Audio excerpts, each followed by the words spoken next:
talkative, can he?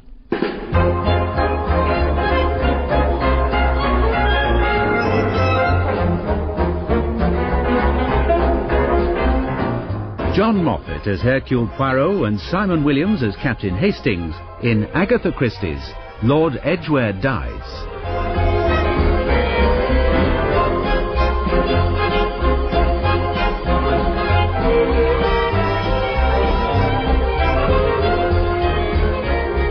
Inspector Japp has found the taxi driver who took two very unlikely passengers to Regent Gate on the night of Lord Edgware's murder.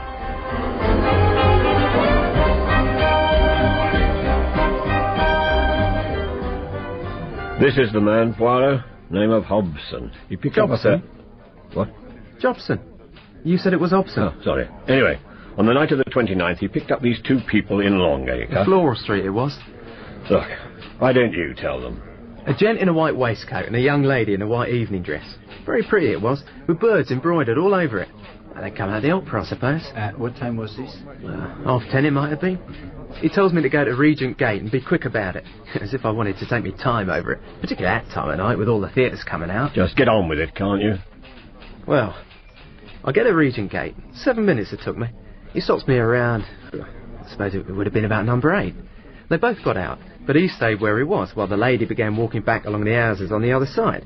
After about 5 minutes, he makes a kind of exclamation under his breath and goes off after her, and I go off after him. I've been had like that before, and by toffs and evening dress. He went into one of the houses on the other side of the road. Did you push the door open? Nah, he had a latchkey. And what was the number of the house? I'm not sure whether it was 17 or 18. Oh, near enough. Go on. About 5 minutes later, him and the young lady come out together, and he asked me to drive him back to Covent Garden. Paid me handsome, I must say. Right, Hobson, I've got some photos here. Jobson. Just run your eyes over them and tell me whether the young lady's among them.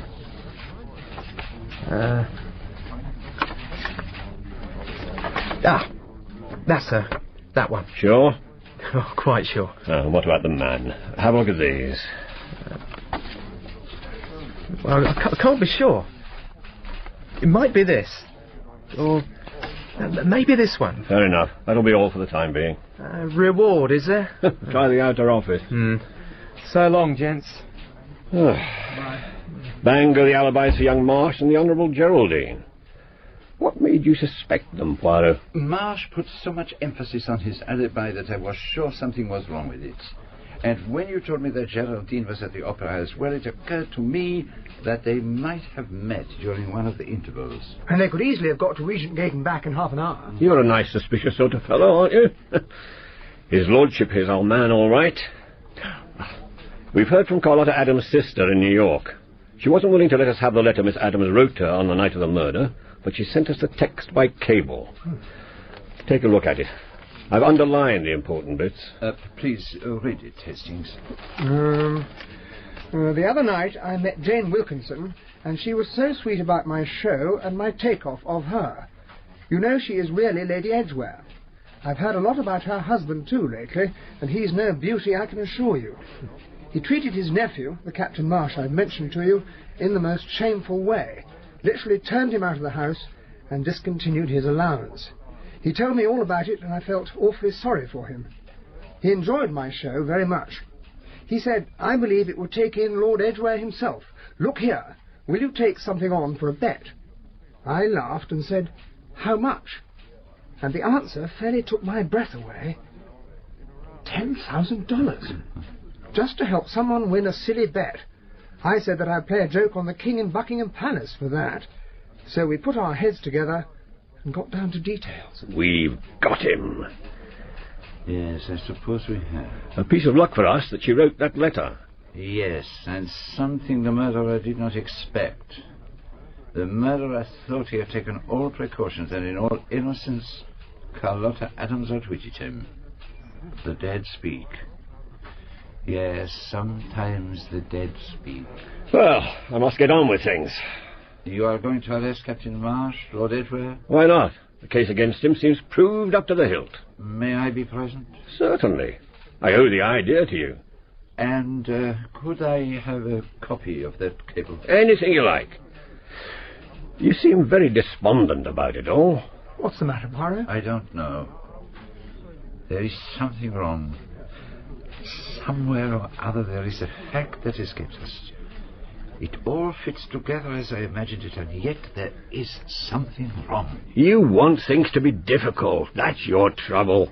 Let's go and see what his lordship's got to say for himself. Alibi gone up in smoke, I take it. Was it the taxi driver? We know all about your movements on the night of the murder. But do you seriously think that if I was planning a murder, I'd have hailed a taxi and kept the chap waiting outside while I did it? You look doubtful, Monsieur Poirot. It had occurred to me, yes. The truth of the matter is that I was desperate for money. I had to get it by the next day, or the consequences would have been rather nasty. My uncle wouldn't help me, but I told you that. I thought I'd have a shot at borrowing from Dortheimer. That's why I accepted his invitation to the opera. But borrowing from Dortheimer meant marrying his daughter. And I couldn't face that. By sheer chance, at Covent Garden, I met my cousin Geraldine. Ah. I found myself telling her all about it. She's always been a decent kid. She suggested I should take her pearls as collateral. They belonged to her mother, and... Carry on. I accepted her offer. What else could I do? But the pearls were at Regent Gate, and I needed the money that night. So we jumped into a taxi and went.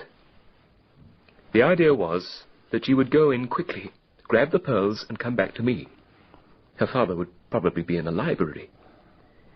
So, in she went. And I waited on the pavement smoking a cigarette. And then a man passed by me and went into my uncle's house, number 17. At least that's what I thought, but he was some distance away. He let himself in with a key, and I thought I recognized him. Brian Martin, the film actor. Brian Martin, eh? I thought I'd better see what was going on. I still had my own latchkey, so I let myself into the house. The hall was empty. There was no sign that anyone had just gone in. There was no sound from my uncle's study. I felt a bit of a fool, and I was just tiptoeing back to the front door when Geraldine came down the stairs with the pearls. I gave her quite a shock. We got back to the opera just as the curtain was going up. No one was any the wiser. So why didn't you tell us this? What would you have done if you had a murder motive that stuck out a yard? Would you have admitted that you'd actually been at the place the murder was committed on the night in question? Anyway, I was certain that Jane had done it. Did the Dortheimers notice your absence at the interval? No. They were convinced that I'd been at Covent Garden all the time. The fact that I spent one interval with my cousin wouldn't strike them as suspicious. And she could always say she'd been with me there, and we hadn't left the place. Miss Marsh agreed to this concealment? Oh, yes. As soon as I heard the news, I got onto her and warned her not to say anything about her excursion here. She'd been with me, and I'd been with her during the last interval at Covent Garden. We'd walked in the street a little, that was all. She understood and quite agreed.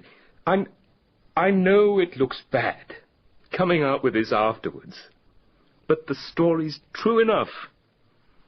I can give you the name and address of the man who let me have the cash on Geraldine's pearls. And if you ask her, she'll confirm every word I've told you. You say you thought Jane Wilkinson had committed the murder, Lord Edgware. Well, wouldn't you have thought so after the butler's story? What about the wager with Miss Adams? With Carlotta Adams? What's she got to do with it? Do you deny that you offered her the sum of $10,000 to impersonate Jane Wilkinson at your uncle's house that night? Offered her $10,000? Someone's been pulling your leg, Inspector. I haven't got hold of $10,000 to offer. Did she say so? How could she say so? Oh, God, I forgot. She's dead, isn't she? Yes, she is dead. I don't understand any of this. What I have told you is the truth. I suppose you don't believe me. Oh, yes. I believe you. Little man not at home? No. Please take a seat, Inspector. What the devil's got into him? I can tell you, Captain Hastings, you could have knocked me down with a feather when he stepped up to Marsh and said, "I believe you." For all the world as though he was acting in a romantic melodrama. It beats me. It beats me, too. I tried to ask him what it was all about, but he just waved his arms about in the air and ran out. Well, that was about half an hour ago. He's always been what I call peculiar. Got his own particular angle of looking at things, and a very queer one it is. He's a kind of genius, I admit that. But they always say that geniuses are very near the borderline and liable to slip over any minute. He's always been fond of having things difficult. A straightforward case is never good enough for him. No, it's got to be tortuous. He's got away from real life, plays a game of his own. It's like an old lady playing at patience. If it doesn't come out, she cheats. Well, it's the other way round with him. If it's coming out too easily, he cheats to make it more difficult. Oh, that's the way I look at it. So you are here, my good chap. I am glad. It was on my mind that I must see you as soon as possible. Was it? We are wrong. It is grievous to admit it, but we have made a mistake. I set you on the wrong trail. I was bound to get there anyway. You got a bit ahead of me, that's all. If harm, if loss of prestige comes to you through listening to my ideas, I shall blame myself bitterly. Don't you worry yourself, Poirot. I'm going all out to get a conviction. If by any chance the third housemaid owns up she did it, well, I'll take my medicine and I won't complain. You led me up the garden. I will say no more. Now, let's get down to brass tacks. I saw the Honourable Geraldine, and her story tallied exactly with his lordship's. They may both be in it together, but it's my opinion he bluffed her. She's 3 parts sweet on him anyway. Took on terribly when I told her he'd been arrested. Poor girl. How did the secretary react, Miss Carroll? Wasn't too surprised, I fancy. Well, what about the pearls? Was that part of the story true? Absolutely. He raised the money on them early the following morning. But I don't think that touches the main argument. As I see it, the plan came into his head when he came across his cousin at the opera. He sees that by involving her, he gains additional security for himself. He plays on her feelings, hints at the pearls. She plays up, and off they go. As soon as she's in the house, he follows her in and goes along to the library. Maybe his lordship has dozed off in his chair. Anyway, in 2 seconds he's done the trick, and he's out again. I don't fancy he meant the girl to catch him in the house. He counted on being found pacing up and down near the taxi. Anyway, the next morning he has to pledge the pearls. He must still seem to be in need of the money. Then, when he hears of the crime, he frightens the girl into concealing their visit to the house. They will say that they spent that interval together at the opera house. Then why did they not do so? Changed his mind, or judged that she wouldn't be able to go through with it. She's a nervous type. Yes, she is a nervous type. Now, it does not strike you that it would have been easier and simpler for Captain Marsh to have left the opera during the interval by himself, to have gone in quietly with his key, killed his uncle, and returned to the opera, instead of having a taxi outside and a nervous girl coming down the stairs any minute who might lose her head and give him away? That's what you and I would have done. But then we're a shade brighter than Captain Ronald Marsh. I am not so sure. He strikes me as intelligent. He doesn't seem very intelligent to me. What about that cock and bull story about seeing someone who looked like Brian Martin, a man who'd never even met Lord Edgware? Brian Martin wasn't even in London that night. He took a young lady to dine at Molesey. They didn't get back to London until after midnight. An actress? No, as a matter of fact, it was Carlotta Adams' friend, Miss Driver. And I think you'll agree her testimony is above suspicion. I am not disputing it, my friend, but there are so many facts still unaccounted for. The death of Miss Adams. I'm inclined to think it was an accidental overdose. And the pillbox from D in Paris. Ancient history, I imagine. She was given it at least 6 months before the murder. 6 months ago. Oh, Dieu, que je suis bête. What's he saying? Why does Miss Driver not recognize the box? Because it had only just been given to Carlotta Adams. November is not the date when it was given to her, but the date of which the box is to be a souvenir. Investigate that, I implore you, my good chap. It was bought, probably in Paris. Please, do this for me. Do no harm, I suppose. Can't say I'm very excited about it, but I'll do what I can. I knew that I could count on you. Will you join us for lunch, perhaps? Must be going, I'm afraid. No time for leisurely lunches in my job. Café, monsieur? Thank you. The Jap has not thought the problem through, my friend. Are we to believe that Carlotta Adams would have let herself be used? Thank you. Thank you, monsieur. Would she have let herself be used if she knew it was to incriminate Jane Wilkinson? Good Lord. Yes. You see, once you begin to look at things in a different light... No, I didn't mean that. Do you see who's at the table over there? Brian Martin and Jenny Driver. Yes, Hastings, I know. She's seen us. She's coming over. I expected that she would. Forgive me, but may I talk to you a minute, Monsieur Poirot? It would be a pleasure, mademoiselle. Will not Monsieur Martin join us also? I told him not to. You see, I wanted to talk to you about Carlotta. Yes, mademoiselle. You said you wanted information on some male friend of hers. That is so.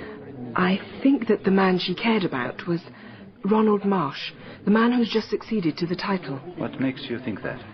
She was speaking, in a general sort of way, about how a man might be a decent sort, really, and yet go down the hill. More sinned against than sinning, you know. But did she mention his name? Yes, she did. She said she thought he'd been badly treated. I think she was getting soft about him. Is this of any use to you? I think you have perhaps given me some very valuable information. But I take it you have not heard that Ronald Marsh has just been arrested. For the murder? Then my bit of thinking comes rather late in the day. It is never too late. Thank you, mademoiselle. I must be getting back. Give Mr. Martin my best wishes. Au revoir, mademoiselle. Goodbye, Monsieur Poirot. Goodbye. Quite a coincidence. Doesn't that rather shake your belief in Marsh's innocence? No, Hastings. It strengthens it. So what's the next step? There is no next step. We wait. It is the most difficult thing in the world to do, but we must wait. What do we wait for? A letter from America. Well, here's the original letter. My dear Monsieur Poirot, I was much touched by your very kind letter. Apart from my terrible grief, I have been very bewildered by some of the things which have been hinted about Carlotta. She did not take drugs, I'm certain of that. I am enclosing the actual letter, since that is what you requested. I hate parting with her last letter, but I know I can trust you with it. You write so kindly and with such understanding, and you seem to realize what Carlotta and I were to each other. Gratefully yours, Lucy Adams. Well, what do you hope to get out of that? I had to see what she had actually written, because as it stands, that letter is impossible. It seemed to me to be a perfectly ordinary letter. What's impossible about it? As I have reasoned it out, certain things must be. They follow each other with method and order. But the letter does not accord. Is it the letter which is wrong, or Hercule Poirot? You don't think it could possibly be Hercule Poirot? There are times when I have been in error, Hastings, but this is not one of them. Now, pass me my little microscope, if you please. There is something about this letter which escapes us. But what is it? There is no forgery. It is all written in the same hand. But, look here, Hastings. Come and look. Do you see? No, frankly, I don't. But look. All the sheets have a clean edge, except for this one. Do you see? The edge is ragged. This was a double sheet. Don't you see? One page of the letter must be missing. How can it be? It makes sense. He enjoyed my show very much. He said he believed it would have taken in Lord Edgware himself. But do you not see? The he who enjoyed the show is not the he who believed it would take in Lord Edgware. In between, a sheet is missing. But why should anyone do that? Somehow or other, our murderer gets hold of this letter. He is about to suppress it when he sees that by removing one page, the letter can be twisted into a damning accusation of another man. But how did he get hold of the letter? I believe that on the night of Lord Edgware's death, Carlotta Adams met the murderer at some appointed spot. He gave her some final instructions. And you think he may have noticed the letter in her handbag and sensed danger? Somehow or other, he got hold of it unseen, made an excuse for leaving... read it through and tore out a page. And returned it without her noticing. I also fancy that it was the murderer who gave her the gold box, and therefore the murderer was D. I don't see the point of that gold box. To create an impression that she had been taking veronal, and for a considerable time. Now, let us say that she met the murderer after the murder, if only for a few minutes. They had a drink together to celebrate the success of her impersonation of Jane Wilkinson, and in the girl's drink, the murderer put sufficient veronal to ensure that there should be no waking for her the following day. Horrible. Are you going to tell all this to Jap? Not at the moment. What have I got to tell? He would say that it was another nest of the mare. But think, if the man had cut the paper and not torn it, we should have noticed nothing. How fortunate that he was careless. Excuse me. Poirot? Oh, no, not now, Hastings. Can't you see I'm busy? You must have gone over every millimetre of that letter with your microscope. What else do you expect to find? The identity of the murderer. Look, Poirot, Geraldine Marsh is here. She's in a terrible state because Ronald Marsh has been arrested. She says she simply has to talk to you. But why did you not say so? Show her in at once. Oh, right-ho. Please come in, Miss Marsh. Thank you. Monsieur Poirot, I had to come and see you. I understand, mademoiselle. Was it true what you said to Ronald? Did you really believe him? I do not believe that your cousin killed Lord Edgware. Oh, well, then who do you think did kill him? I have my little ideas, naturally, my suspicions, shall we say. Won't you tell me? No, mademoiselle, this is not the time. I think Ronald still believes it was my stepmother. What is your opinion of her? I hardly know her. I was at school in Paris when my father married her. When I came home, she was quite kind when she noticed I was there. I thought she was rather empty-headed and, well, mercenary.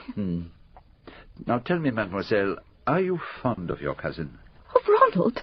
Well, of course I am. I haven't seen much of him in the last 2 years, but when he lived in the house, before my father threw him out, I always thought he was wonderful, joking all the time, thinking up mad things to do. If only he had stayed in that taxi. What do you mean? It must have given you quite a shock when you came down with the pearls and found your cousin in the hole. Oh, yes. Coming from the study. It quite startled me. You want me to save him, is that it? Yes. Oh, yes, you must. Yes? Well, he's here. It's Jap, Poirot. Excuse me, mademoiselle. Yes, of course. My dear Jap, have you any news? I must be going now. Let me get you a taxi. No, thank you. I'd like to walk in the fresh air for a while. Say goodbye to Monsieur Poirot for me. And, are you sure? Tell him I am very, it is very a little grateful. upsetting, that's all. I must rearrange my ideas a little. Thank you. Thank you, Jap. What's happened? Does he know where the gold box came from? It comes from a well-known shop in Paris which specializes in such things. It was ordered by letter by a woman calling herself Lady Ackley. Naturally, there is no such person. The letter was received 2 days before the murder, ordering the initials and the inscription inside. It was a rush order to be called for the following day. And who called for it? A woman. A woman? Maybe a woman. Short, middle-aged, and wearing pince-nez. What are we to make of that? I do not know, Hastings. I do not know. It's 12 o'clock. We're due at Whitburn's lunch party. I'd better get a taxi. No, Hastings, I cannot possibly go. Not at this moment. My mind is in a whirl. Who is this strange woman in pince-nez? I must have time to think. Oh, I know it is unforgivable, but you must make some excuse for me. Tell them I have been called away on an urgent case. Whatever you think. Are you all right, Ross? You look quite pale. Rather close in there, wasn't it? I'm sorry your friend Poirot wasn't able to make it. I rather need to talk to him. I'll be seeing him around 5, I hope. Is there anything I can tell him? No, I must speak to him myself. I might ring him up. He'll be back in the late afternoon. Yes. I'll ring him up. Time I was saying goodbye, I think. Yes, me too. Rather a rum do, wasn't it?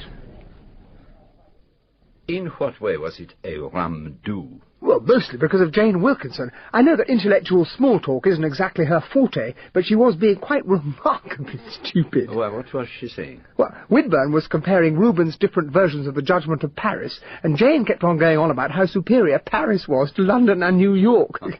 It was quite embarrassing, really. It was perfectly obvious that not only had she never heard of Rubens, she'd never heard of Paris, him of Troy, either. And you say the Duke of Merton was present? It was just as well that I was not there, mon ami. How did he react to all this? Well, he looked quite amazed, as if the scales had fallen from his eyes. Donald Ross looked as if he couldn't believe his ears, and Mrs. Whitburn began to talk very rapidly about the Russian ballet, and Jane Wilkinson was blissfully unaware of it all. I expect that will be Donald Ross. He said he'd ring. Ah, the actor who was at Montague Corners on the night of the murder. Yes, he wants to speak to you about something.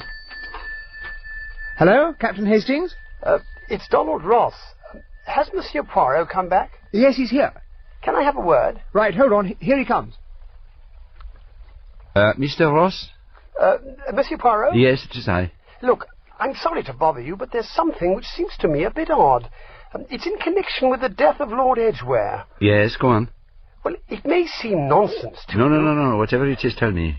Well, it was Paris that first set me off. You see... Oh, half a second. There's someone at the door. Huh. He said to answer the door, Hastings.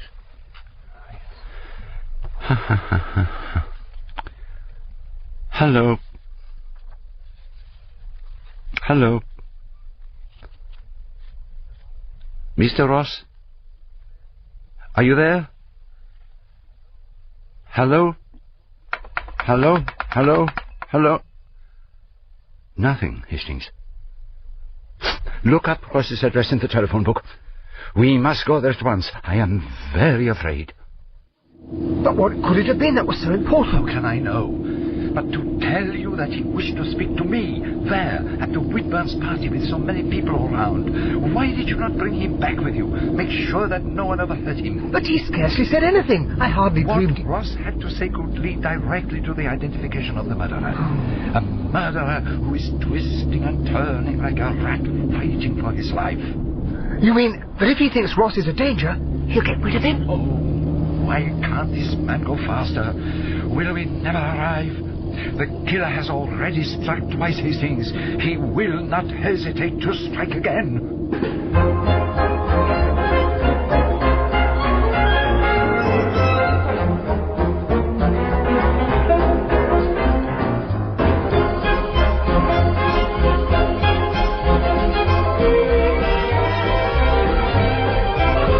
In Part 4 of Lord Edgware Dies by Agatha Christie, dramatised for radio by Michael Bakewell, Hercule Poirot was played by John Moffat and Captain Hastings by Simon Williams. Inspector Japp, Norman Jones, Ronald Marsh, Charles Millam, Geraldine Marsh, Joanna Myers, Jenny Driver, Adjoa Ando, Ross, Terence Edmund, the taxi driver, Neil Roberts. The director was Enid Williams.